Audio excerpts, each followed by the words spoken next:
जय हिंद साथियों, स्वागत है आप सभी का Kumar Gaurav current affair class notes में। और आज आपके लिए लेकर आया हूं 16 अगस्त 2022 के top most important current affair class notes जो आपके सभी कॉम्पिटेटिव एग्जाम में आपसे पूछे जा सकते हैं। और आज की क्लास आपके लिए बहुत ज़्यादा इंपॉर्टेंट है। एक दो टॉपिक मैं आपको कराने वाला हूँ जो आपकी परीक्षाओं में फंस सकते हैं। तो ग्रुप डी के एग्जाम से पहले उस टॉपिक को आप जरूर देखें, क्योंकि अब आपके पास केवल एक दिन बचा है और आप इस एक दिन में इस वीडियो से अपने काफ़ी ज़्यादा क्वेश्चन बना सकते हैं। ठीक है दोस्तों, तो सारी की सारी प्लेलिस्ट भी मैंने बना दी है और हो सके तो 2 की स्पीड पर करके इन सभी वीडियो का एक बार रिवीजन कर लेना, जिससे कि आपका जो जीएस वाला पोर्शन है वो काफ़ी अच्छा और स्ट्रांग हो सके, करंट वाला पोर्शन भी आपका स्ट्रांग हो सके। तो इन वीडियो को आप अंत तक अवश्य देख लेना एक बार। और आइए शुरुआत करते हैं आज की क्लास की, जो आपके लिए बहुत ज़्यादा इंपॉर्टेंट है। पहला क्वेश्चन हमारा पूछा गया है विभाजन विभीषिका दिवस। कौन सा मित्रों? विभाजन विभीषिका दिवस। आप सभी को पता है इसे प्रत्येक 14 अगस्त को मनाते हैं। और जिस समय भारत का एक अंग अलग हुआ था, तो उस समय विभाजन के दौरान इधर से उधर आना और इधर से उधर जाने के लिए जिस प्रकार से जो बात करी गई थी, उसमें जो व्यक्तियों को दर्द हुआ था, जो दुख हुआ था और जो आने जाने में परेशानी हुई थी, उस बारे में इस विभाजन विभीषिका में बताया गया है। इसीलिए प्रत्येक 14 अगस्त को विभाजन विभीषिका दिवस मनाते हैं। ये पॉइंट आपको याद रखना है। ठीक है मित्रों, हाल ही में हमने 9 अगस्त को नागासाकी दिवस मनाया था। ठीक है, ये नागासाकी कहाँ पर है? तो जापान में है। ठीक है मित्रों, जापान कहाँ पर है? तो आप सभी को पता है ये एशिया में है और जापान की राजधानी है टोक्यो। क्या मित्रों? टोक्यो। ठीक है, ये पॉइंट आपको याद रखना है। ऐसे 9 अगस्त को हमने विश्व आदिवासी दिवस मनाया था, 10 अगस्त को विश्व शेर दिवस मनाया था और हाल ही में 12 अगस्त को विश्व युवा दिवस मनाया था। ठीक है मित्रों, ऐसे ही आपको पता होना चाहिए कि प्रत्येक 12 जनवरी को हम क्या मनाते हैं? तो राष्ट्रीय युवा दिवस मनाते हैं। ये पॉइंट आपको याद होना चाहिए। ठीक है, यहाँ से ये क्वेश्चन आपसे पूछे जा सकते हैं। दिवस से एक ना एक क्वेश्चन आपका फंस सकता है। क्वेश्चन नंबर 2 आपके लिए बहुत ज़्यादा इंपॉर्टेंट है और ये क्वेश्चन आपकी परीक्षाओं में पूछा जा सकता है। उत्तर पूर्वी ओलंपिक खेल आयोजन, यानी हर किसी ने ओलंपिक और कॉमनवेल्थ के बारे में पढ़ा होगा, लेकिन इस क्वेश्चन के बारे में ज़्यादातर व्यक्तियों ने, ज़्यादातर छात्राओं ने नहीं पढ़ा होगा।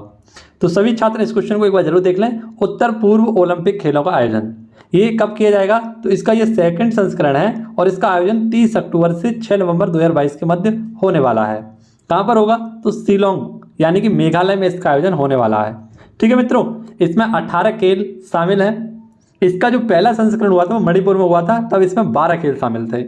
ठीक है, ये पॉइंट आपको याद रखना है। मोस्ट इंपोर्टेंट क्वेश्चन आपके लिए, इस क्वेश्चन से आपके क्वेश्चन बन सकते हैं। अब जैसा कि आपको पता है कि मेघालय, तो मेघालय की राजधानी क्या है? शिलोंग। और शिलोंग से आपको 3 चीज़ याद रखनी है। एक तो चेरी ब्लॉसम फेस्टिवल यहाँ मनाया जाता है, असम राइफल का हेडक्वार्टर यहीं पर है और 100वीं जो स्मार्ट सिटी है वो कौन सी? हमारी शिलोंग ही है। ये पॉइंट आपको तीनों के तीनों याद रखने हैं। अगर हम बात करें असम राइफल की, तो इसके हेड कौन है? प्रदीप चंद्र नैयर जी इसके प्रेजेंट टाइम में हेड हैं। ठीक है मित्रों, बात आई है ओलंपिक की, तो ओलंपिक के बारे में जान लेते थोड़ा। अंतर्राष्ट्रीय ओलंपिक समिति, आप सभी को पता है इसका स्थापना 1894 में हुआ था और कब? 23 जून को हुआ था इसकी स्थापना। इसीलिए प्रत्येक 23 जून को हम क्या मनाते हैं? तो अंतर्राष्ट्रीय ओलंपिक दिवस मनाते हैं। क्या मनाते हैं? अंतर्राष्ट्रीय ओलंपिक दिवस भी मनाते हैं प्रत्येक 23 जून को। इसका हेडक्वार्टर कहाँ पर है? तो आप सभी को पता है ल्यूसाने स्विट्जरलैंड में। कहाँ पर मित्रों? ल्यूसाने स्विट्जरलैंड में इसका हेडक्वार्टर है। और आप सभी को बताना चाहिए इसके हेड कौन है प्रेजेंट टाइम में? थॉमस बॉक। बात आई है स्विट्जरलैंड की, तो स्विट्जरलैंड की राजधानी क्या है? वर्न। स्विट्जरलैंड की राजधानी क्या है? वर्न। और यहीं का एक फेमस शहर है जिसका नाम है जिनेवा। और जिनेवा में आपको पता है बहुत सारे हमारे क्या है? हेडक्वार्टर्स हैं। जिनेवा में हमारे कौन कौन से हेडक्वार्टर्स हैं? तो एक बार नज़र डालते हैं। जैसे WHO का हेडक्वार्टर कहाँ पर है? जिनेवा में। WTO का हेडक्वार्टर कहाँ है? जिनेवा में है। WIPO इसका हेडक्वार्टर कहाँ है? जिनेवा में। इसी के साथ ILO का हेडक्वार्टर, रेड क्रॉस का हेडक्वार्टर, ये सभी हमारे कहाँ पर हैं? ये सभी के सभी हेडक्वार्टर जिनेवा स्विट्जरलैंड में ही हैं। और स्विट्जरलैंड की राजधानी मैंने बता दी आपको क्या है? वर्न है। अगला क्वेश्चन देखते हैं, मोस्ट इंपोर्टेंट क्वेश्चन है और इसमें आपको कुछ नदियों के बारे में बताऊंगा, उनकी लंबाइयों के बारे में आपको बताऊंगा, क्योंकि एक क्वेश्चन पिछली बार ग्रुप डी में ये क्वेश्चन पूछा गया था। तो आज मैं इस नदी स्पेशल में आपके लिए उससे एक क्वेश्चन बताने वाला हूँ। जैसे कि हमारा क्वेश्चन है कि दुनिया के सबसे ऊंचे पुल का उद्घाटन, दुनिया के सबसे ऊंचे पुल का उद्घाटन हाल ही में कहाँ पर किया गया है? तो ये जम्मू कश्मीर में किया गया है। और जम्मू कश्मीर भी कहाँ पर हुई? चिनाब नदी के ऊपर। कहाँ से कहाँ? तो उद्यमपुरा, श्रीनगर और बारमूला जो रेलवे लिंक है इस पर इसे बनाया गया है। और आप सभी को पता होना चाहिए ये एक आर्क ब्रिज है, यानी इस प्रकार से ये है। और इसका जो सबसे ऊंचा इसकी जो नदी तल से जो ऊंचाई है वो कितनी है? नदी तल से इसकी ऊंचाई है 559 मीटर। कितनी मित्रों? 559 मीटर की ऊंचाई पर ये है। यानी इस प्रकार से यदि नदी बह रही है तो उसके ऊपर ये आर्क ब्रिज बना हुआ है और यहाँ से इसकी ऊंचाई कितनी है? 359 मीटर है। ये इसका जो गोल्डन गेट है ना, गोल्डन गेट का मतलब होता है यहाँ से और यहाँ से ये अलग अलग हो सकता है, तो इसका भी उद्घाटन किया गया था हाल ही में। और ये कहाँ पर है? जम्मू कश्मीर में। आप सभी को पता है चिनाब नदी ये सिंधु नदी की सबसे लंबी सहायक नदी है। सिंधु नदी और गंगा नदी मिलकर आप सभी को पता है क्या बनाती हैं? तो आप सभी को पता होना चाहिए यहाँ पर सुंदरवन डेल्टा का निर्माण करती हैं। ठीक है, ये पॉइंट भी आपको याद रखना है। नहीं, माफ करना, यहाँ सिंधु नदी नहीं है, यहाँ पर आपकी कौन सी है? ब्रह्मपुत्र नदी है। ये थोड़ा सा पॉइंट यहाँ पर गलत हो गया है। ठीक है, सिंधु नदी नहीं, गंगा नदी और ब्रह्मपुत्र नदी यहाँ पर सुंदरवन डेल्टा का निर्माण करते हैं। यहीं पर आपको देखना होगा कि चिनाब नदी जो है हमारी, चिनाब नदी पर हमारी कुछ परियोजना है जैसे रेटल, वगलीहार, दुलहस्ती, सलाल और पकुलडम। ये सारी की सारी चिनाब नदी पर हमारी क्या है? ये परियोजना है जिनमें से आपसे पूछी जा सकती है। ऐसी एक योजना है तिलबुल परियोजना, ये कहाँ पर है? तो झेलम नदी पर। अब आपको नदी के बारे में कुछ बताता हूँ। देखिए मित्रों, यहाँ पर आपको सिंधु नदी की लंबाई का पता करना है। तो कितनी है सिंधु नदी की लंबाई? 2900 किलोमीटर। यहाँ पर गंगा नदी की अगर लंबाई की बात करें तो गंगा नदी की लंबाई है 2525 किलोमीटर। कितने मित्रों? 2525 किलोमीटर। वहीं पर ब्रह्मपुत्र नदी की लंबाई कितनी है? 29 किलोमीटर। यानी आपसे क्वेश्चन पूछा जा सकता है कि किस नदी की लंबाई बराबर है। तो यहाँ पर ब्रह्मपुत्र नदी और सिंधु नदी की लंबाइयाँ दोनों की बराबर हैं, लगभग 2900 किलोमीटर इन दोनों की लंबाई है। वहीं पर गंगा नदी की लंबाई कितनी है? तो 2525 किलोमीटर। और गोदावरी लंबाई कितनी है? 1465 किलोमीटर इसकी लंबाई है। एक और इंटरेस्टिंग क्वेश्चन आपके सामने है और आपसे अब ये क्वेश्चन पूछा जा सकता है क्योंकि आज़ादी का अमृत महोत्सव चल रहा है ना, और कल हमने इसको पूरा भी कर लिया बहुत ही हर्षोल्लास के साथ, बहुत ही बेहतरीन तरीके के साथ हमने अपना स्वतंत्रता दिवस बनाया, अमृत महोत्सव मनाया और काफ़ी खुशियाँ बांटी। ठीक है मित्रों, तो यहीं पर आपको याद रखना है क्वेश्चन है हमारा कि कुल रामसर साइट, यानी अब भारत में कुल रामसर साइटों की संख्या कितनी हो चुकी है? 75 हो सकी है।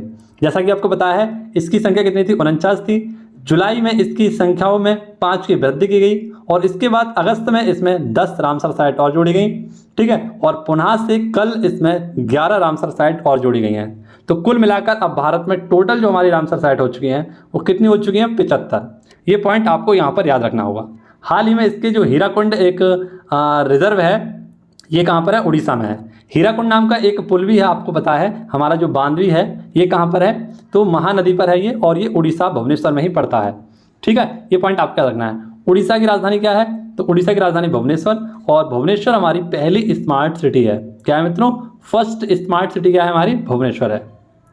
अब रामसर की बात करें तो रामसर हमारा ये है ईरान में, और रामसर ईरान में ही एक कन्वेंशन हुआ था, आर्द्र भूमि कन्वेंशन, जिसे हम वेटलैंड कन्वेंशन कहेंगे या रामसर कन्वेंशन इसे कहते हैं। कब हुआ था? तो 2 फरवरी 1971 में ये हुआ। और आप सभी को पता होना चाहिए यहाँ पर तय हुआ कि आर्द्र भूमियों का संरक्षण किया जाएगा। क्या किया जाएगा? आर्द्र भूमियों का संरक्षण किया जाएगा, और उसी आर्द्र भूमि संरक्षण में भारत को भी शामिल किया गया। कब? तो 1982 में भारत को शामिल किया गया, और 1982 में भारत की पहली जो रामसर साइट बनी थी उस रामसर साइट का नाम था चिल्का झील। ठीक है मित्रों, ये कहाँ पर हमारी? तो ये उड़ीसा में ही है चिल्का झील। ठीक है मित्रों, ये पॉइंट आपको याद रखना है। अब सबसे पहले आपको याद रखना था कि उत्तर प्रदेश में जो हमारी रामसर साइट थी वो सबसे ज़्यादा थी 10, लेकिन अब आपको याद रखना है कि सर्वाधिक जो रामसर साइट है वो कहाँ पर हो चुकी है? तमिलनाडु में, और इनकी संख्या कितनी हो चुकी है? 14। ठीक है, जैसे अभी हाल ही में एक जोड़ी गई थी इसमें कराई नल्ली, है ना, कराई नल्ली, ये इसी में जोड़ी गई थी तमिलनाडु में। अब कुछ इंपॉर्टेंट फैक्ट्स, जैसे वर्ल्ड हेरिटेज साइट जो है हमारी, इनमें हमारी 40 वर्ल्ड हेरिटेज साइट जुड़ चुकी हैं, और जो 40वीं हमारी वर्ल्ड हेरिटेज साइट है ये धौलावीरा। धौलावीरा कहाँ पर है? गुजरात में। ये हड़प्पा सभ्यता से संबंधित है धौलावीरा, ये पॉइंट आपको याद रखना है। अमूर्त धरोहर, ये भी वर्ल्ड हेरिटेज साइट में शामिल होती हैं, जिनमें एक मूर्त धरोहर होती है और एक अमूर्त धरोहर होती है। मूर्त धरोहरों की संख्या कितनी है हमारी? 40, और अमूर्त धरोहरों की संख्या है 14, और इसमें 14वीं जो हमारी है वो है दुर्गा पूजा, और कहाँ पर होती है? वेस्ट बंगाल की दुर्गा पूजा इसमें शामिल की गई थी हाल ही में। नवीनतम जो हमारा नेशनल पार्क है ये कौन सा है? देहिंग पटगई, ये भारत का नवीनतम और असम का 7वां जो है एक नेशनल पार्क है। असम में आप सभी को पता है हमारे 7 नेशनल पार्क हैं, जिनमें आपको पता है मानस है, काजीरंगा है है ना, मानस, काजीरंगा, देहिंग पटकई, डिब्रू साइखोवा, इसके साथ साथ आपको याद रखना है देहिंग पटकई है। ये 7 प्रकार के हमारे नेशनल पार्क हैं असम में। ठीक है मित्रों, ये मानस आपको याद रखना है, बहुत इंपॉर्टेंट है, ये काफ़ी बार परीक्षाओं में पूछा गया है। इसके बाद न्यू टाइगर रिजर्व कौन सा है, तो गुरु घासीदास, ये 53 में हमारा टाइगर रिजर्व है और कहाँ पर है, छत्तीसगढ़ में। ठीक है, आपको याद रखना है। क्वेश्चन नंबर 7 आपको देखना है, वो माफ करना, क्वेश्चन नंबर 5 है, लेंगिया हेनिपा क्या है, तो लेंगिया हेनिपा एक वायरस है और चीन से आने वाली एक नई बीमारी है, यानी चीन में फैलने वाली एक नई बीमारी है। इसका पहला केस 2019 में देखा गया था और ये एक जूनोटिक बीमारी है, यानी जूनोटिक बीमारी का मतलब होता है ये जानवरों से किस में फैलती है, तो मनुष्यों में फैलती है। ये किस जानवर से फैलेगी, तो छछूंदर से ये फैलने वाली है। किससे मित्रों, छछूंदर से, है ना। आप सभी को पता है हमारे यहाँ पर इसे क्या कहते हैं, छछूंदरिया। ठीक है, क्या कहते हैं, छछूंदरिया। अब आपको याद रखना है इसके लक्षण क्या है, कि बुखार, थकान और सिर दर्द, ये इसके लक्षण हैं। ठीक है, कोरोना वायरस भी कहाँ से आया था, तो चीन से ही आया था। अब कुछ प्रमुख बीमारियां हैं, इनका मैंने कुछ क्लासिफिकेशन किया है और इस क्लासिफिकेशन में आपको काफ़ी हेल्प मिलेगी याद करने में। तो ये क्लासिफिकेशन आप याद करना और इससे आपका एक क्वेश्चन पूछा जा सकता है। जैसे पेपर में पूछा जाता है वायरस से होने वाले रोग कौन कौन से हैं, बैक्टीरिया से रोग होने वाले कौन कौन से, प्रोटोजोआ से कौन कौन से रोग होते हैं, फफूंदी से कौन कौन से रोग होते हैं, तो इनको मैंने अलग आपके लिए लिखा है। जैसे वायरस से क्या क्या होता है, चेचक होता है, रेबीज होता है, जुकाम होता है, पोलियो होता है, इन्फ्लुएंजा होता है, खसरा होता है, डेंगू होता है, इबोला होता है, मेनिंजाइटिस होता है, एड्स होता है और इसके साथ साथ चिकनगुनिया और वाइटिस भी होता है। इसी प्रकार आपको याद रखना है बैक्टीरिया से टेटेनस, प्लेग, हैजा, टाइफाइड, टपेदिक, डिफ्थीरिया, गोनोरिया, निमोनिया और कुष्ठ रोग यहाँ पर होते हैं। मलेरिया आप सभी को याद रखना है, मलेरिया हमारा जो होता है वो किससे होता है, प्रोटोजोआ से होता है।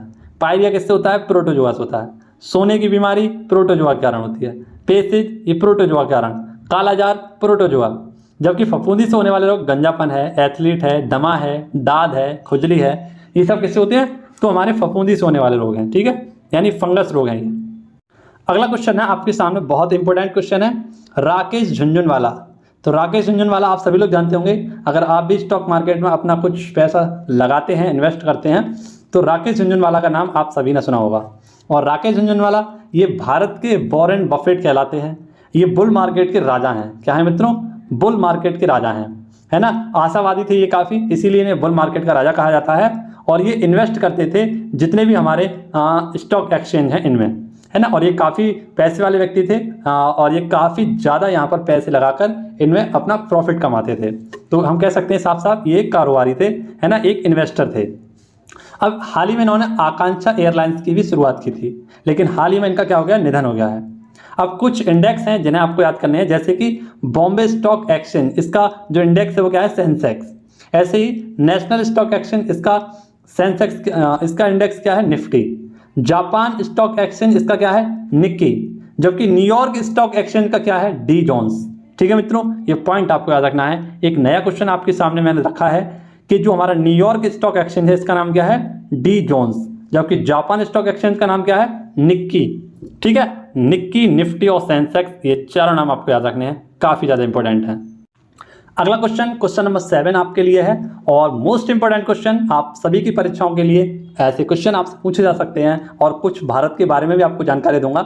इसके साथ साथ आपको यहाँ पर एक क्वेश्चन याद रखना है जो इंटरनेशनल क्वेश्चन है, सैनिटरी प्रोडक्ट्स को फ्री करने वाला दुनिया का पहला देश। हालांकि इस क्वेश्चन पर हम बहुत पहले बात कर चुके थे, लगभग 1 साल पहले इस क्वेश्चन पर बात कर चुके थे, लेकिन पुनः से ये हमारे सामने आया है और सैनिटरी प्रोडक्ट्स को बिल्कुल फ्री करने वाला देश बना है स्कॉटलैंड। और ये विश्व का पहला ऐसा देश है जिसने ये काम किया है। स्कॉटलैंड की राजधानी आपको सभी को याद रखनी है, एडिनबर्ग इसकी राजधानी है और यहाँ का सबसे बड़ा सेकंड शहर है।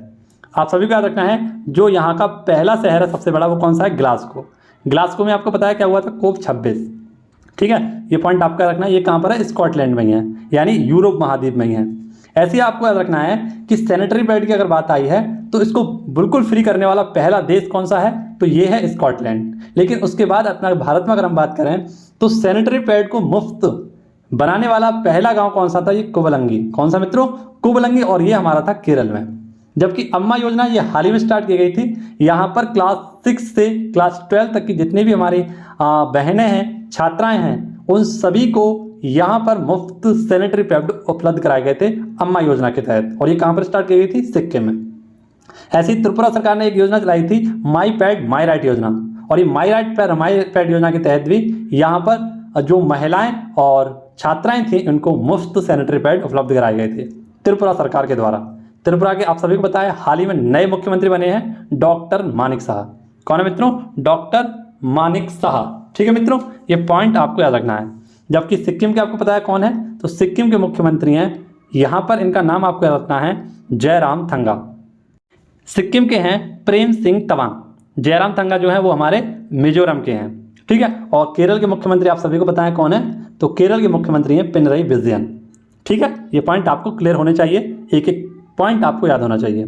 अगला क्वेश्चन आपके सामने है, बहुत इंपॉर्टेंट क्वेश्चन है। Lisbon triennale life time achievement award, ये आप जो देख रहे हैं आज की जो मैंने क्लास लिखी है वो किससे लिखी है? कच्ची पेंसिल से। जो बच्चे लिखते हैं ना उस कच्ची पेंसिल से आज की हमारी जो क्लास लिखी गई है। तो आप सभी लोग देख सकते हैं राइटिंग काफ़ी अच्छा लग रहा होगा। अगर राइटिंग अच्छा लग रहा हो तो एक बार मुझे कमेंट बॉक्स में बताएं, और डेली की जो वीडियो होंगी वो मैं कच्ची पेंसिल से ही लिखूंगा। ठीक है मित्रों, अब देखिए यहाँ पर क्वेश्चन नंबर 8 है, Lisbon triennale life time achievement award ये किसे दिया गया है? मरीना तबस्सुम को। ठीक है, मरीना तबस्सुम ये कहाँ की है? बांग्लादेश की हैं, और फेमस यहाँ की वास्तुकार है। ये जो Lisbon triangle life time achievement award दिया जाता है ये वास्तुकार को ही दिया जाता है। जबकि वास्तुकारों का सबसे बड़ा जो अवार्ड है उसका नाम है प्रित्जर अवार्ड। ये हाल ही में किसे दिया गया था? फ्रांसीसी कैरे को। ये पहले अफ्रीकी देश से संबंधित व्यक्ति थे जिन्हें दिया गया था। लेकिन Lisbon triennale life time achievement award ये मरीना तबस्सुम को दिया गया है। बांग्लादेश की फेमस वास्तुकार हैं, इन्होंने पर्यावरण की चिंताओं को उजागर किया है और इसी के लिए इन्हें ये पुरस्कार दिया गया है। लिस्बन आप सभी को पता है कहाँ की राजधानी है? पुर्तगाल की। पुर्तगाल की बात करें तो पुर्तगाल की राजधानी आपको पता चलेगी कौन सी है? लिस्बन। और यहाँ पर सबसे पहले पुर्तगाली जो भारत में आए थे वो कौन थे? वास्को डी गामा 1498 में। ठीक है, 1510 में इन्होंने गोवा पर अधिकार जमा लिया और भारत से सबसे अंत में जाने वाले पुर्तगाली थे जब 1961 में ये भारत को छोड़कर गए थे। और इसके लिए हमने क्या चलाया था? ऑपरेशन विजय। क्या चलाया था मित्रों? ऑपरेशन विजय। नेताजी अवार्ड किसे दिया गया है? तो हाल ही में संजय वॉ को दिया गया था। अगला क्वेश्चन आपके सामने, क्वेश्चन नंबर 9, एक विधायक एक पेंशन योजना ये किसकी है? पंजाब सरकार की है। भगवंत मान के द्वारा इसे स्टार्ट किया गया है हाल ही में, और यहाँ पर विधानसभा सीटों की संख्या कितनी है? 117। ठीक है, एक विधायक एक पेंशन का मतलब है कि जो हमारा विधायक एक से अधिक बार जब बन जाता है तो उसको अलग अलग कार्य के लिए अलग अलग पेंशन दी जाती थी। लेकिन अब एक से अधिक बार विधायक बनने पर यहाँ पर एक बार ही पेंशन का जो आयोजन किया गया है, जो प्रबंध किया गया है वो इस योजना के तहत एक बार ही होगा। ठीक है, ये पॉइंट आपको याद रखना है। ऐसी मेरा घर मेरा मान योजना किसकी थी? पंजाब सरकार की थी। एक जिला एक उत्पाद यानी वन डिस्ट्रिक्ट वन प्रोडक्ट ये यूपी सरकार की है। वन नेशन वन टैक्स ये जीएसटी के द्वारा जो 101 में हमारा संविधान संशोधन है इसके तहत आया गया था। ऐसी one nation one ration card, इसमें अंतिम जो राज्य जुड़ा था वो कौन सा था? असम, और ये 36वें नंबर का था। यानी सारी यूटी जोड़ के और सारे जो हमारे राज्य थे 28 राज्य और 8 यूटी जोड़कर जो अंत में जुड़ा था वो कौन सा था? असम था। इसलिए हम कहेंगे 36वां राज्य हमारा कौन सा था? तो ये असम था। असम की बात करें तो असम की राजधानी क्या है? दिसपुर, और इसका प्राचीन नाम क्या है? तो कामरूप इसका प्राचीन नाम है। ठीक है मित्रों, ये पॉइंट आपको याद रखना है। काजीरंगा नेशनल पार्क कहाँ पर है? तो काजीरंगा नेशनल पार्क ये असम में ही है।